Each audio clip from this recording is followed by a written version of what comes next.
Imagine a job where you get paid millions of dollars a year to make a few decisions. And before you start the job, you sign a contract that guarantees you, among other things, a nice fat 8-figure severance in case you get fired. This severance is kind of like a parachute, a golden parachute, if you will.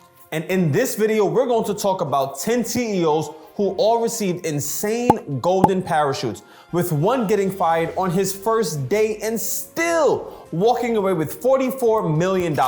So let's get into it.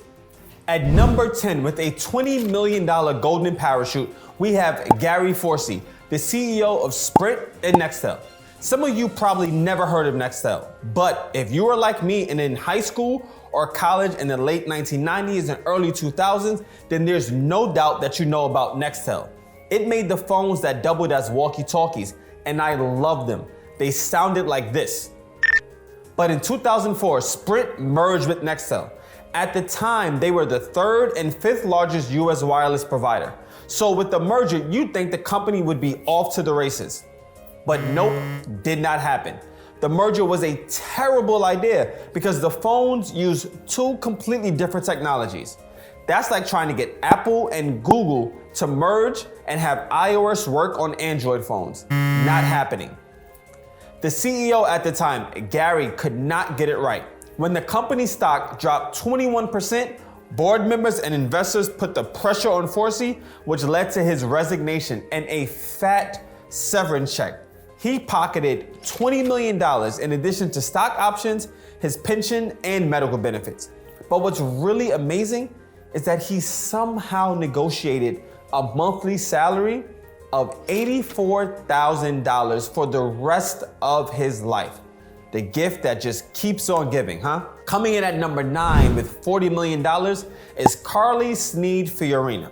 Fiorina was the chairman and CEO of Hewlett Packard. Now, in the early 2000s, HP was a big deal. Nowadays, not so much. And part of that could really be Fiorina's fault. While she was the CEO, the value of HP stock declined significantly from $23 a share down to $9 per share. And the company laid off thousands of employees. Fiorina, against the wishes of the company's founder, led a largely unsuccessful merger with Compaq, another computer company. Fortune magazine labeled the merger as failing right from the get-go. But not only did she do a pretty crappy job as a CEO, she also authorized the sale of $120 million worth of printers and computer products to Iran, all while the US had sanctions in place to prevent this exact type of activity. Fiorina used a loophole to get around the sanctions, and to top it all off, she fired over 30,000 employees. In her mind, she had to cut costs, but for some reason, her salary was never a cost that needed to be cut. In February 2005, the board had enough and asked her to step down, which really means she was fired. She left with $21 million in cash, plus stock and pension benefits worth another $19 million. According to the HP executive compensation rules, departing executives are entitled to no more than 2.99 times their base salary. Anything more requires stockholder approval. Fiorina's parachute was more than that, so the stockholders filed a class action suit. But as you probably guessed, a federal judge dismissed it in April 2008, and she walked away scot-free. Now, before I get to number 8, if you like this type of content, make sure you hit the subscribe button, and a like on this video would be fair compensation, don't you think? Now, number 8, to me, has got to be the best golden parachute ever. Not because of how much he got, but how he did it. See, in 2012, two massive energy companies, Duke Energy and Progress Energy, decided to merge. Bill Johnson, the CEO of Progress Energy, was supposed to be the CEO of the newly combined company. He reported to work as CEO on July 2nd, and then on July 3rd at midnight, he resigned. No one knows why he resigned, and most people just assumed that he didn't resign, but he was actually fired. Either way, under his contract, he was entitled to a golden parachute of $44 million, which comes to about $5.5 million per hour that he worked. That's 765,000 times the national minimum wage. Oh, he also got a $30,000 reimbursement for his relocation expenses. $44 million for 1 day of work. I mean, you cannot beat that. Number 7 is Angelo Mozillo. He's the former CEO of Countrywide Financial. Countrywide doesn't exist anymore, and for a damn good reason. In the early 2000s, it was one of the country's biggest mortgage providers. And if you know anything about the early 2000s and mortgages, you know that this has a very bad ending. Countrywide was at the top, and I'd argue greatly contributed to the subprime mortgage bubble that began to burst in 2007. In March 2008, Mozilla voluntarily gave up his $37.5 million that he was owed in severance pay after he stepped down, as well as an annual $400,000 consulting fee he was due under his severance package. But don't go thinking this guy did it because he was a good person at heart. No, he knew that he still had hundreds of millions of dollars coming to him. He sold his own company stock between 2006 and 2007, netting him over $140 million. And then when Bank of America bought the struggling Countrywide, Mozilla still took home another $44 million. Number 6 is another subprime mortgage CEO. This is Charles Prince, the former CEO of Citigroup. In a 2007 emergency board meeting, Citigroup's Charles Prince announced his resignation by saying, "Given the size and nature of the recent losses in our mortgage-backed securities business, the only honorable course for me to take as chief executive officer is to step down." Charles walked away with $99 million in vested stock holdings and a pension on top of the $53.1 million in salary and bonuses he racked up during his 4-year tenure at the head of Citigroup. Plus, he remained on as a paid consultant for Citigroup. How did Citigroup do while he was the CEO? Well, let's look at the chart. From August 2003 to November 2007, the stock price pretty much tanked. And there's no way anyone can tell me that as CEO, he wasn't acutely aware of what was really going on in the subprime mortgage market. Number 5, with a $130 million golden parachute, is everyone's favorite animated company, Disney, and their former CEO, Michael Ovitz. When Michael Ovitz was hired as Disney's president in 1995, his contract explicitly included a $130 million severance package should he be fired without cause after 1 year. So that means all the company had to do was keep him on the payroll for 12 months, or 365 days, or 525,600 minutes. But they couldn't even do just that, because evidently Ovitz was doing such a bad job that the board just couldn't deal with it. So less than a year after starting, he was fired, and the $130 million went right with him. 17 shareholders filed suit because, of course, and they claimed that Disney directors had been reckless in agreeing to hire Ovitz and then fire him so soon after, and they demanded the money back.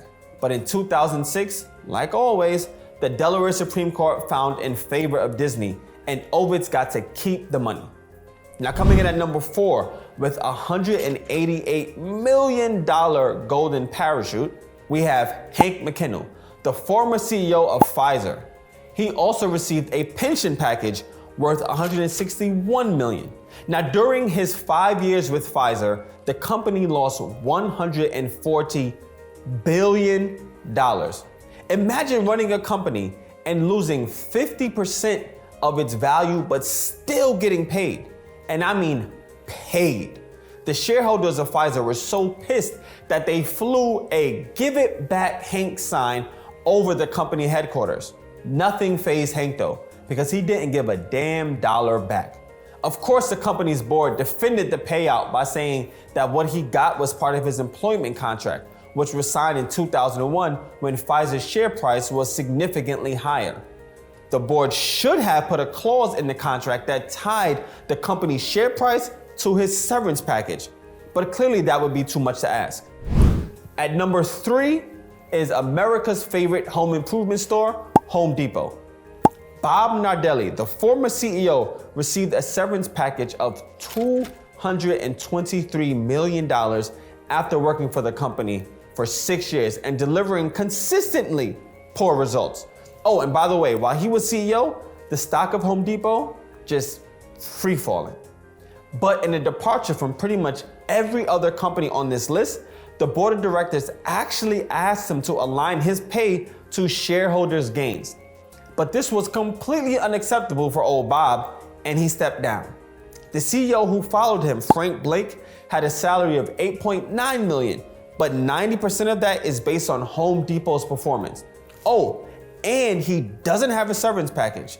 So if he leaves or is fired, he walks away with nothing. Finally, a CEO whose salary is in line with the success of the company. Makes sense to me. All right, we're down to the final two. And number 2 is Marissa Mayer, the former CEO of Yahoo, who walked away with a severance package worth $260 million. While she was CEO, she did a few shitty things, such as ending remote work for all employees. She didn't work from home, but after having a child, she built an entire mother's room directly next to her office. Mayer was the one who oversaw the purchase of Tumblr. Do you remember Tumblr, guys? They paid $1.1 billion for Tumblr on May 20th, 2013. The value of that purchase dropped by 25% within 3 years. Mayer really wanted to put the screw to employees. She implemented a new performance review process. Essentially what happened is all managers had to rank their employees on a bell curve. In normal performance reviews, a manager can give all their employees the equivalent of a C. But with the bell curve, managers have to rank their employees. Therefore, there have to be employees who fall at the bottom of the curve, and the ones at the bottom were fired. This is just like law school. Talk to any lawyer and they'll tell you about the curve. It makes you compete against every other employee. It's like the Hunger Games at work.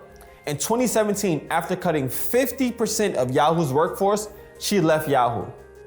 And when she walked out, $239 million walked right with her. And finally, at number 1, with the most insane golden parachute, we have Bill McGuire, the former CEO of United Health.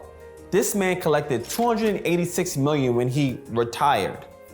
Bill McGuire did help grow United Health from a regional health maintenance organization with revenue of about $400 million into a behemoth with $70 billion in annual revenue.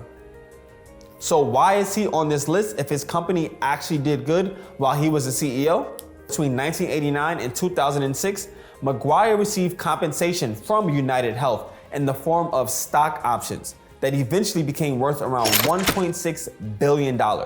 But these stock options were not done on the up and up. The company used something called backdating, which essentially changes the date that the options were bought.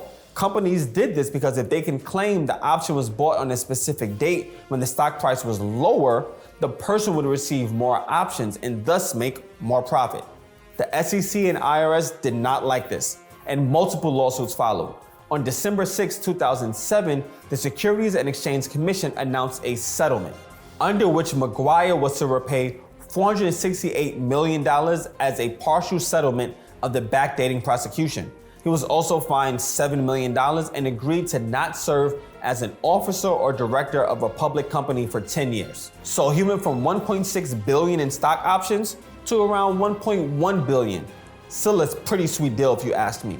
But what about the CEOs that get their just desserts? The CEOs who commit crime and actually get arrested and jailed. Well, right here in this video is the top 10 jail times for CEOs. There's a certain satisfaction in watching people who stole tens and even hundreds of millions of dollars face the music, and you can see that right in this video.